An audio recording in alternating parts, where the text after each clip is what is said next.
E aí, pessoal, hoje eu queria passar para vocês aqui algumas dicas para ajudar vocês a escolherem o equipamento de vocês. Isso é uma dúvida bastante comum, sobretudo para quem está começando, tá? Qual é o material que ela deve comprar para montar seu primeiro drone. Só que ao invés de dar essa resposta pronta, eu vou dizer para vocês algumas características que normalmente me atraem em um determinado item, que me fazem escolher um determinado item em detrimento a outro, tá? Para começar, eu vou falar a respeito dos frames. O que deve ter um frame para uma pessoa que está iniciando, por exemplo, tá? Bom, uma coisa que o iniciante deve buscar é o seguinte, é uma certeza que você vai cair bastante, tá? Então você deve buscar um frame que seja resistente. Bom, primeiramente vamos dizer o que é o frame, né? O frame é esse corpo onde você vai montar o seu drone, né? Essas peças de fibra de carbono, tá? No geral, eles vão ser basicamente um X, tá? De fibra de carbono, sendo que esse X pode variar um pouquinho, ele pode ser mais fechado, mais alongado, tá? E a principal diferença que tem em relação ao formato desse X diz respeito ao que a gente chama de centro de gravidade, ou seja, o ponto imaginário no meio do drone sobre o qual ele tende a girar quando você está executando as manobras, tá?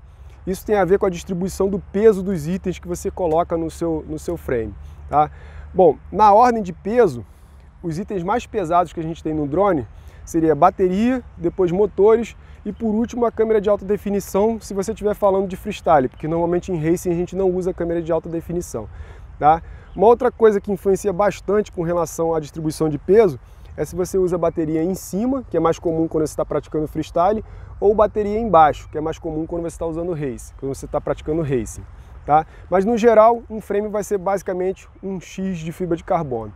Ok? E o que eu vou tentar passar aqui para vocês são algumas características que seriam mais interessantes para quem está iniciando e outras que não são assim tão importantes para quem já voa há algum tempo, tá? E para isso, eu trouxe dois frames aqui, que são frames que eu uso no meu dia a dia, tá? E que tem características bastante distintas aqui que eu consigo dizer para vocês o porquê que um é diferente do outro, tá? Bom, esse aqui, se vocês repararem, é um X mais achatado e esse daqui é um X perfeito. Tá? Mas não é isso que eu queria chamar a atenção de vocês. O importante para quem está iniciando é que, independentemente do frame que você escolha, tá? Que você tente praticar sempre com o mesmo drone. Isso vai ser muito mais importante para a sua evolução do que adquirir um equipamento que seja extremamente caro e na semana seguinte você troque por outro equipamento diferente. Tá? O importante nesse hobby é que você conheça o seu equipamento. Então, não caiam na besteira de ficar trocando de equipamento a toda hora, tá? Isso só vai atrasar o desenvolvimento de vocês. Uma vez que vocês escolham o equipamento, independentemente de ser super caro ou super barato, treinem com ele, sejam fiel a ele, ok? Então, voltando aos frames, bom, quais são as características que esses frames têm de diferente? Vamos fazer um jogo aqui de diferenças, tá? Vocês estão reparando que esse frame daqui tem braços bem fininhos, né? E esse aqui já tem braços mais grossos. Uma coisa que eu costumo dar atenção em relação à escolha do frame é o preço do braço, porque no final das contas, o braço é o item que quebra mais facilmente no seu frame, que você vai ter que estar substituindo a toda hora. Então não adianta você ter pago barato no seu frame, sendo que cada vez que você quebrar um braço, você vai ter que gastar, por exemplo, $15 num braço, que é considerado caro. Tá? Bom, preço de frame. Se o frame for original, tá, de alguma marca especificamente, vai custar da ordem de $100 a $120, que não é uma coisa barata, da ordem de 500 a 600 reais, ou até mais, tá? E existem as opções chinesas, que custam da ordem de $20 a $50, dependendo da escolha que você for fazer, tá? Bom, voltando aqui para os nossos frames, a gente tem aqui, eu já falei dos braços, tá? E se eu fosse iniciante, eu diria para vocês que é melhor você escolher esse frame daqui, justamente porque pelo fato do braço ser mais grosso, vai ser mais difícil de quebrar e além disso ele vai te dar a opção de que você monte os ESCs tanto nos braços quanto no centro do mini quad, tá? Que é uma coisa interessante, você ter opções de montar o seu ESC ou no braço ou no centro do mini quad, tá? Uma outra coisa que eu acho interessante com relação aos frames, que você busca em frames que tenha proteção para a câmera de FPV, tá? Que é essa câmerazinha que vai aqui na frente. É importante que ela seja protegida, porque no impacto frontal, que é o mais comum, você vai acabar quebrando a sua câmera. E a câmera custa da ordem de $35 a $40, ou seja, não é um item barato. Tá? Esse frame aqui especificamente, ele tem uma gaiola de material chamado titânio, que é praticamente indestrutível. Então eu diria que isso aqui é um frame muito bom para quem está na fase de aprendizado ou para quem já voa há bastante tempo e vai voar num local, por exemplo, cheio de concreto, de metal, num prédio abandonado. Porque esse frame aqui você vai poder bater no concreto e possivelmente a única coisa que você vai quebrar vai ser os braços, sendo que cada braço desse frame custa $5, ou seja, não é um frame, não é um braço caro, ok? Outra característica que eu procuro valorizar, facilidade de manutenção.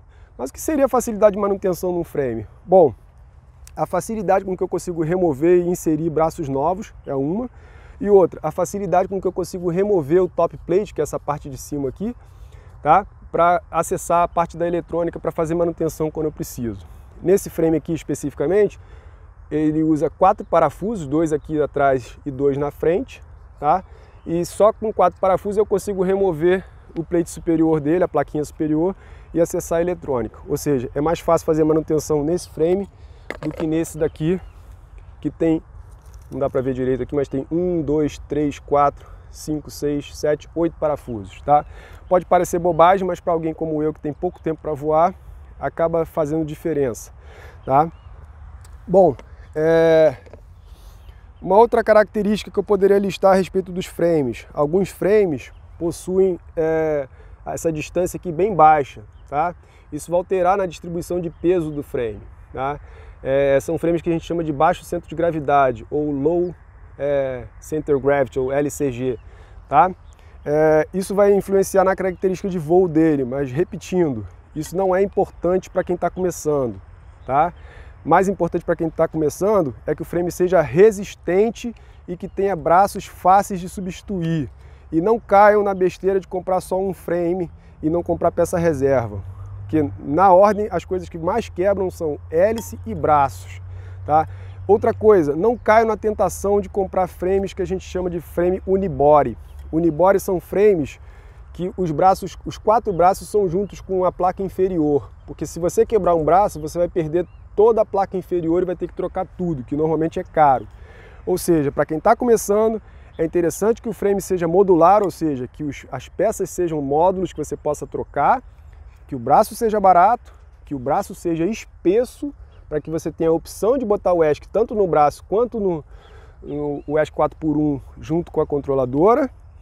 E sendo grosso ele também vai ser mais resistente, tá? E que tenha proteção para a gaiola, proteção para a sua câmera de FPV, que é essa gaiola aqui na frente. Não precisa ser de titânio, pode ser de fibra de carbono também, que alguns frames têm essa gaiola em fibra de carbono, ou até mesmo uma peça em TPU, como é esse frame aqui, tá? Portanto, se você está começando, fujam da tentação de comprar, por exemplo, um frame desse, que tem bracinhos fininhos, tá? Ah, mas meu amigo falou que esse frame aqui é bom porque ele é levinho e assim, o motor vai dar um punch muito maior. Esqueçam isso, tá? Independentemente, assim, do peso dele ou da potência dele, você não vai fazer diferença para quem está começando. Para quem está começando, o importante é praticar. Quanto mais tempo você tiver de prática com um único equipamento, você vai evoluir muito mais rápido do que ficar trocando em busca do equipamento perfeito que vai fazer você voar mais rápido, tá? A curva de aprendizado desse hobby é bastante acentuada, então se você praticar, você rapidamente vai pegar o jeito e vai conseguir voar melhor, tá? Bom, de cabeça, essas são as dicas que eu tinha para hoje. Eu pretendo fazer um vídeo mostrando algumas dicas de montagem, como é que você faz para montar o seu mini quad para que ele fique um pouco mais resistente, tá? Porque pode parecer bobagem, mas normalmente a pessoa não sabe montar o quad, na primeira queda ela sai quebrando um monte de coisa, tá? Mas isso eu vou deixar para um outro vídeo para não alongar muito esse, tá? E é isso, galera, até mais!